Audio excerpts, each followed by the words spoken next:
For the past decade, our cities have been rapidly growing, but as growth in industry and transportation systems spread across the country, air pollution have increased dramatically as well, and it is continually aggravated by the use of low-quality fuel, inefficient methods of energy production, poor condition of vehicles, and most apparently, traffic congestion. There are over 300,000 vehicles moving through EDSA daily at an average snail pace of 20 kilometers per hour.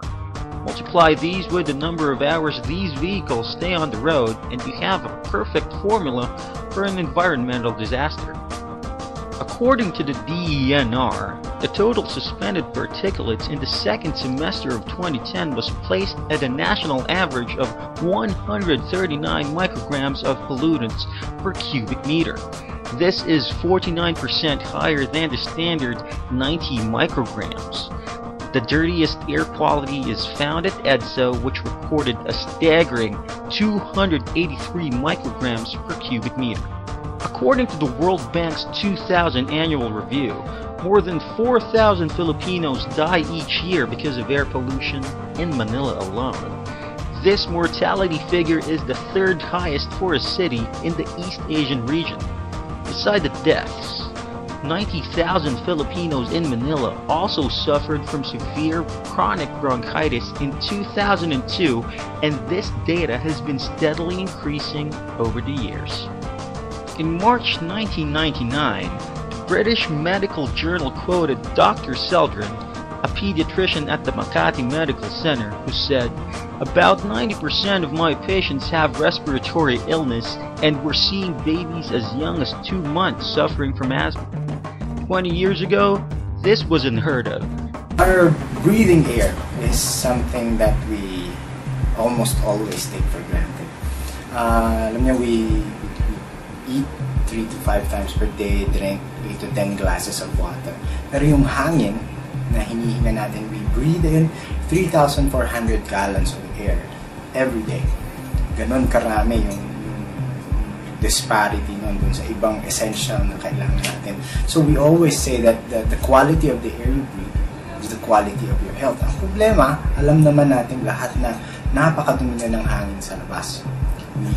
I don't think you'll find anyone who will dispute that na polluted na yung hangin sa labas. But what we are surprised, kung ano yung nakagulat talaga sa amin when we are doing our research, is that indoor air is actually more polluted than outdoor air. At hindi kami ang nagsasabi nito. Ang nagsasabi nito yung Environmental Protection Agency of the US. They say that indoor air is 4 to 6 times more polluted than outdoor air.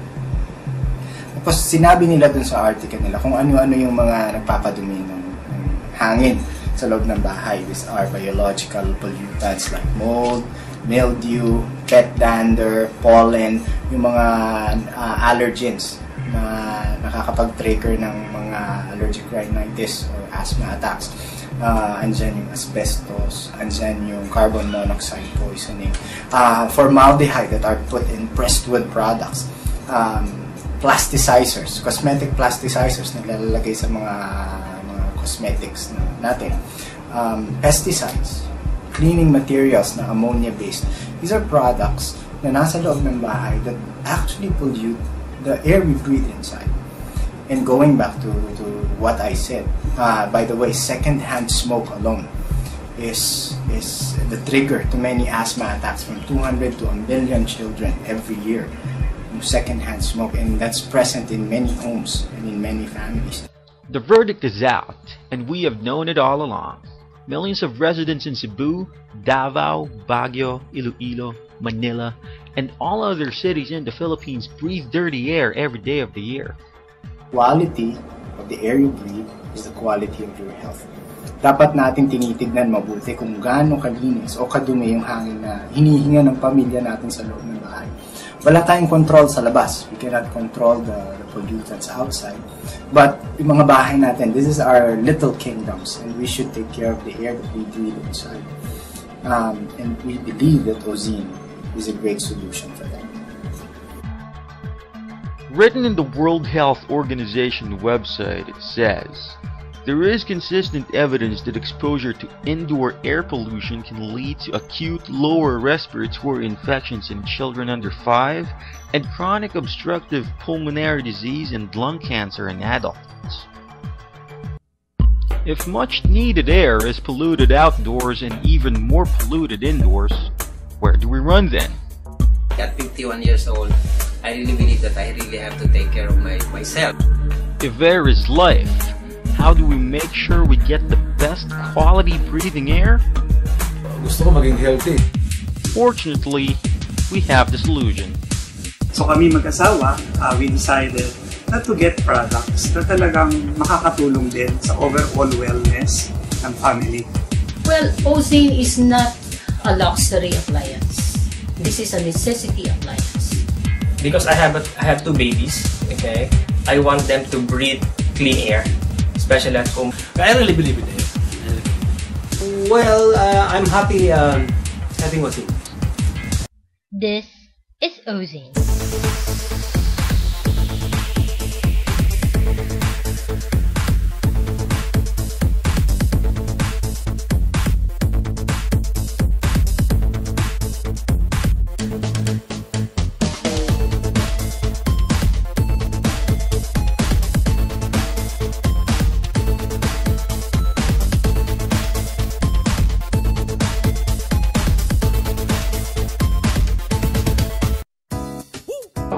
I came to realize that Ozein was a good brand.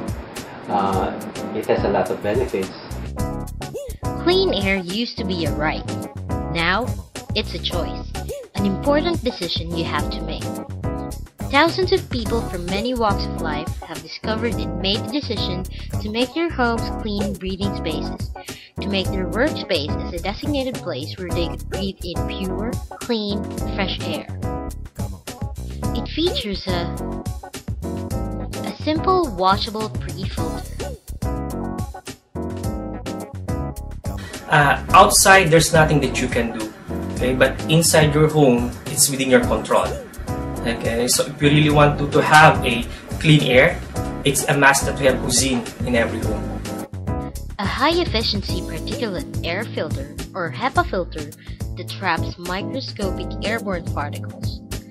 These state-of-the-art filters can trap dust mites, pollen, mold spores, and other allergens as small as 0.3 microns. Mapapansin mo yung air inside that room is, yung dense is very light. And the breathing is very easy. Okay, unlike sa mga room na walang Ozein. One thing that struck me is yung mga apo ko nagkakaroon ng asthma attack. Pero nung inilagay ko sa room nila, ayun, unti-unti na nawawala yung asthmatic nila. And hanggang ngayon, very healthy sila. Hindi na sila nagkakasakit ngayon with regard sa respiratory. May money changer. Dati nagne-nebulizer. Alam naman natin pag money changer, iba't ibang currency ang hawak nito. And then napakaliit lang ng office niya. Tapos nagbibilang siya ng pera, nagne-nebulizer siya talaga. Pero nung ni-introduce namin ni Cecil yung product, alam nyo nangyari, hindi na siya gumagamit ng nebulizer. An activated carbon filter that efficiently absorbs the toughest of odors including cigarette smoke, car fumes, cooking, and chemical vapors. Earlier today, I came from a preschool in Charapura, and the teacher there, the head teacher, Teacher Cecil, was telling me she had one of her rooms renovated, classrooms renovated, and it still smells concrete drying up and some of the paint. And she told me that when they use the Ozein unit there, immediately the smell of the room improved. So you could no longer smell the concrete nor the paint. Let me show you something. I bring this to the room of my 2 boys working in the call center. That was month of June, medyo maulan. So hindi masyadong tuyo yung mga ating beddings. 20 minutes. When after 20 minutes, I brought him back to the room of my 2 boys. So, yun, nag-deep breathing ka ngayon ulit. So nag-breathing siya, ibang amoy niya na wala daw yung parang yung basang ano, parang nalabhan na hindi na tuyong-tuyo. We check in one apartment. When we went inside, amoy-amag talaga. And then I realized that, oh, we have an Ozein. So I opened it. Nang i-on ko, in just a few minutes, nawala talaga yung amoy-amag. Sabi ko, oh, at least, buti na lang may Ozein akong dala. Lahat-lahat talaga, pati insenso ng pare, ginamit ko na. Lahat ng dumarating sa loob ng shop, hindi ko na-expect na maging maganda rin ang feedback para sa kanila. Ang binabanggit ko, anong amoy? Wala na yung amoy ng aso mo, bakit nawala na ba sila lahat? Hindi. Nandiyan pa rin sila, nasa ilalim ng papag. Pero yung Ozein, talagang isang pindot mo lang, mawawala na talaga yung amoy ng buong bahay mo. And an ultraviolet lamp that eliminates viruses and bacteria present in the air. One thing is that when someone else is sick at home, so since yun, diba, usually nagkakahawaan yan. Pero since we started yung sa Ozein, wala. I usually get parang sick. Mabilis ako mahawa sa mga sickness. Pero with Ozein itself, pinupurify niya yung air, yung surroundings sa bahay. So, I don't get contaminated with what is flowing inside the house. More and more homes, offices, salons, restaurants, hotels, and spas are choosing to become clean air centers. Sa parlo, alam niyo naman na sa parlo, marami pintas na ginagamit. So, nag-decide kami na bumili ng sensor na nakita namin na talagang nag-uwa. Mawawala yung mga amoy. Tapos, palagay ko parang laging malinis yung hata. Considering na 12 hours kami dito sa parlo, ang iniisip ko kasi yung health namin. So, ang mas maganda talaga, parang napoprotect lang kami lahat. Pati mga customers, pati mga stylists, lalo kami maghapon dito. Ayaw namin mag-asakit. So, kailangan namin yan para hindi natin alam na mga chemicals na ginagamit nila. I'm sure, I don't have any doubts that this will help a lot of people.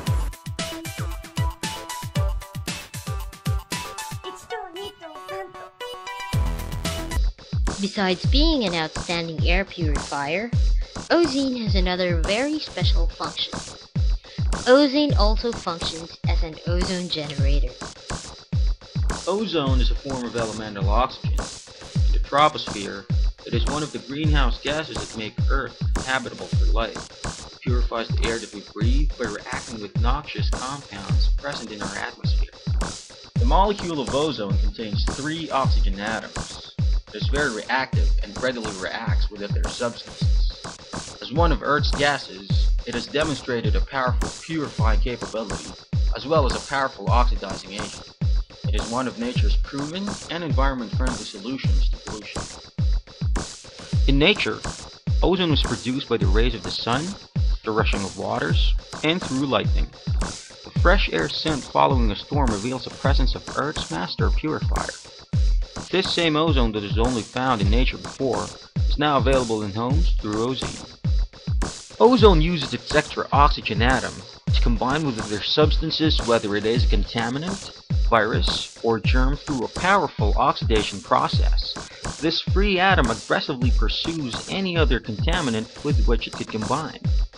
Ozone destroys algae, viruses, bacteria, and fungi on contact, and it breaks down harmful chemicals into simpler, less damaging molecules.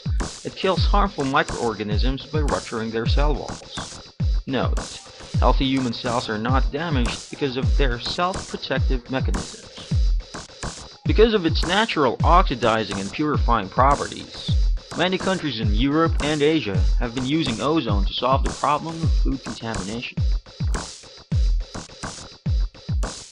Ozein can effectively remove harmful chemicals present in our food system.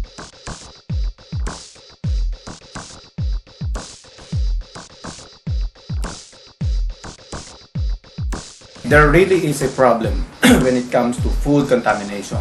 So we're just looking for a solution. Basic need is food. One of the basic needs is food. We really need to eat.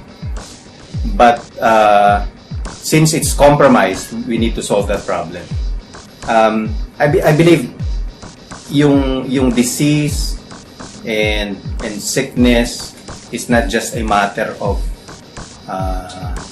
getting it, but it's a matter of who's educated enough to be free of it or to prevent it. We eat because we want to live, because we want to live long, but we're not getting what we want from the food that we eat. So we need to address that problem. And ozone, I believe, is a very good solution to the problem. Yung meat ngayon is compromised. Yung chicken ay may mga input yan ng mga chemical like yung antibiotics, artificial growth hormones, which is carcinogenic and not good for our health, especially for the children. Paano pinalaki ng ganun kabilis yung chicken? Well, I learned also from the orientation that chicken used to be raised at 45 days, free range. And then, to my surprise, in Bataan, where I come from, the chicken are raised in 25 days. So you could suppose that there are a lot of growth hormones that goes with the raising of the chicken. There really is a problem when it comes to pesticides, herbicides. I've been hearing stories, even yung mga nagbebenta ng mga vegetables sa Baguio. May sarili silang garden for their consumption, for their personal consumption. They're not eating what they're selling. There should be a viable solution. There must be an effective solution to the problem. Ozone is still the best solution for contamination of food. Let us look at some demonstrations. Put a few pieces of fresh chicken into the water. After 20 minutes, a layer of foam will form in the surface of the water. This will produce a bad odor when burned, but will not completely melt. This means that there are other chemicals other than fat present in the foam. These are what we consume into our bodies on a regular basis. This demo shows that ozone can remove unwanted chemicals from the meat within a few minutes of ozonation. Talagang nai-extract from the chicken, from the meat. We ozonate our food, our fish, our meat, our vegetables. Ozone will not only remove pesticides, herbicides, and germicides in fruits and vegetables, it can also preserve the freshness of our produce. Look at the remarkable difference after only 15 minutes of ozonation. So ngayon, lahat ng gulay na niluluto ko, talagang ina-ozonize ko muna.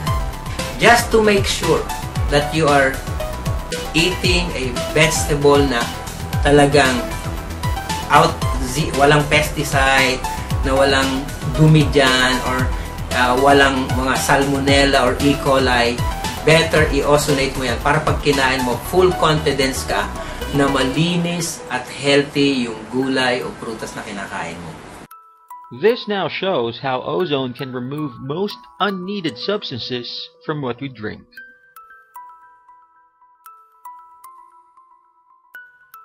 So, talaga nung nakita ko yun, I really, parang nag-go-signal na ako sa husband ko na we really need to have a unit like this.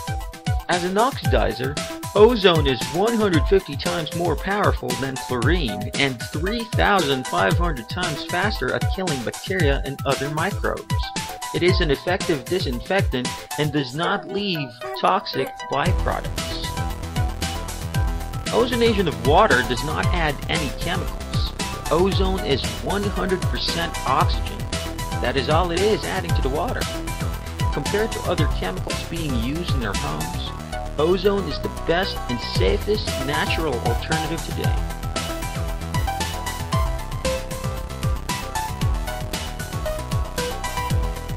You can use Ozein for face washing, sanitizing utensils, removing foul odors from cabinets and refrigerators.